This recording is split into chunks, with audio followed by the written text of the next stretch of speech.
புனித அந்தோனியாருக்கு உகந்த மாதமான இந்த ஜூன் மாதத்தில் அந்தோனியாரின் புதுமைகளை கேட்டு தியானித்து ஜெபிப்போம். மழை வெள்ளத்தில் மக்கள் வெள்ளம் நனையாத புதுமை. அன்றொரு நாள் அந்தோனியாரின் போதனையை கேட்பதற்கு மக்கள் வெள்ளம் போர் திரண்டனர். அவ்வேளை பெரும் காற்றுடன் கூடிய மழையும் பெய்ய தொடங்கியது. மக்களோ அங்கும் இங்குமாக கலைந்து ஓடத் தொடங்கினர். இதனை அந்தோனியார் கவனித்தார்.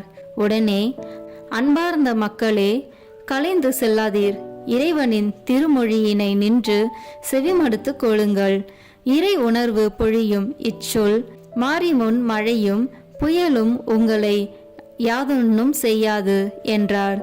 அந்தோனியாரின் சொல்லின் மேல் நம்பிக்கை கொண்ட மக்கள் வெள்ளம் அசையுறாது நின்றது. என்ன அதிசயம்! ஒரு புறம் மழை வெள்ளம், மறுபுறம் அந்தோனியாரின் அருள்மொழி வெள்ளம். இரண்டுக்கும் நடுவே அகப்பட்டிருந்தது மக்கள் வெள்ளம்.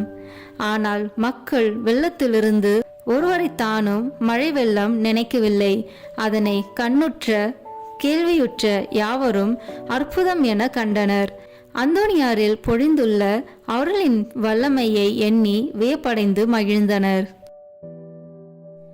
அழகையின் செய் சூழ்ச்சியை முன்மொழிந்த புதுமை. அந்தோனியாரின் நற்செய்தி பணி நாளுக்கு நாள் வலுவடைந்தது. அதனை தாங்க முடியாத அழகை அவரை துன்புறுத்த திட்டமிட்டது. அவரது பணிக்கு தடை ஏற்படுத்த ஒரு சிலை தீய வழியை மேற்கொண்டது. அன்றொரு நாள் அருள்மொழி யாற்றுவதற்கென அந்தோனியாருக்கு ஓர் அழகிய மேடையை மக்கள் அமைத்திருந்தனர். அதன் மீது ஏறி மறையுரை நிகழ்த்த சென்ற அவருக்கு அழகையின் சூழ்ச்சி புரிந்துவிட்டது. எனவே மக்களை நோக்கிய அவர், அன்பார்ந்த இறை மக்களே, இன்று ஒரு ஆபத்தை விளைவிக்க அழகை விரும்பியுள்ளது. நான் அதை இட்டு கலங்கவில்லை. நீங்களும் கலக்கம் அடைய வேண்டாம் என கூறினார். இதனை கேட்ட மக்கள் ஒன்றும் புரியாத நிலையில் திகைப்புற்றனர். சிறிது தாமதித்து அந்தோனியார் மேடை மீது ஏறினார். மேடை சரிந்து விழுந்தது. ஆனால் எவருக்கும் எவ்வித பாதிப்பும் ஏற்படவில்லை. மக்கள் சூழ்ந்து நிற்க மறையாற்றிவிட்டு அந்தோனியார் சென்றார்.